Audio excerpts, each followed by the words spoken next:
Canada and the United States share the longest, straightest, possibly boringest border in the world, but look closer and there's plenty of bizarreness to be found. While these sister nations get along fairly well, they both want to make it really clear whose side of the continent is whose, and they've done this by carving a 20-foot wide space along the border, all 5,500 miles of it. With the exception of the rare New England town that predates national borders or the odd airport that needed expanding, this space is the no-touching zone between the countries, and they're super serious about keeping it clear. It matters not if the no-touching zone runs through hundreds of miles of virtually uninhabited Alaskan Yukon wilderness, those border trees will not stand. Which might make you think this must be the longest, straightest deforested place in the world, but it isn't. Deforested, yes, but straight, not at all. Sure, it looks straight on a map, and the treaties establishing the lines say it's straight, but in the real world, the official border is 900 lines that zigzag from the horizontal by as much as several hundred feet. How did this happen? Well, imagine you're back in North America in the 1800s. The 49th parallel, one of those horizontal lines you see on the globe, has just been set as the national boundary, and it's your job to make it real. You are handed a compass and a ball of string and told to carefully mark off the next 2/3 of a continent. Don't mind that uncharted wilderness in your way, just keep the line straight. Yeah,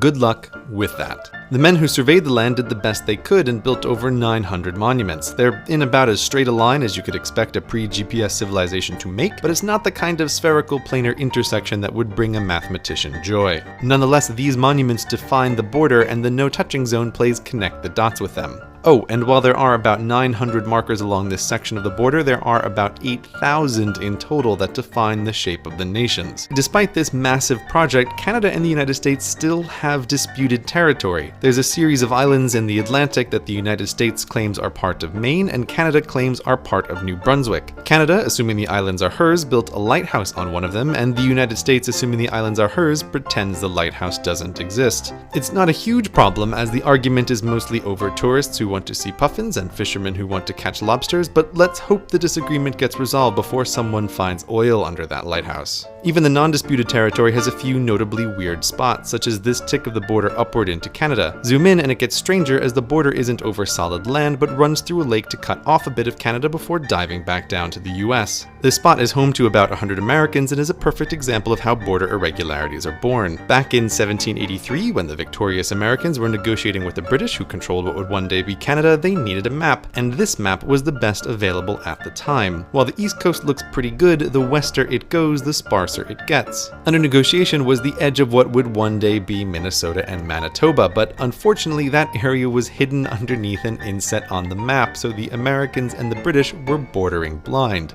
Seriously.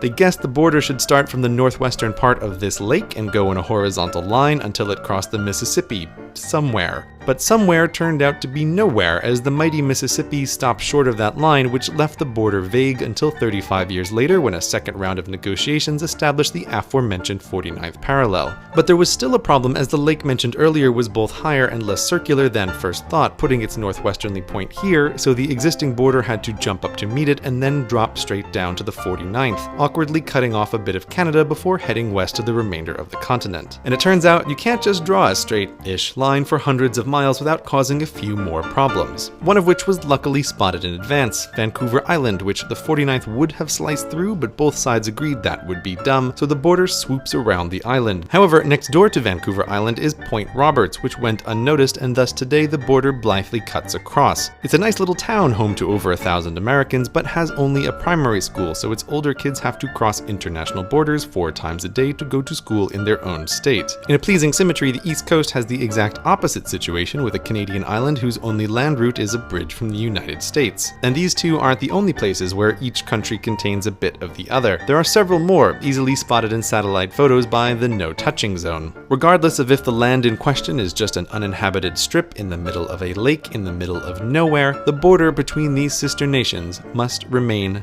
clearly marked.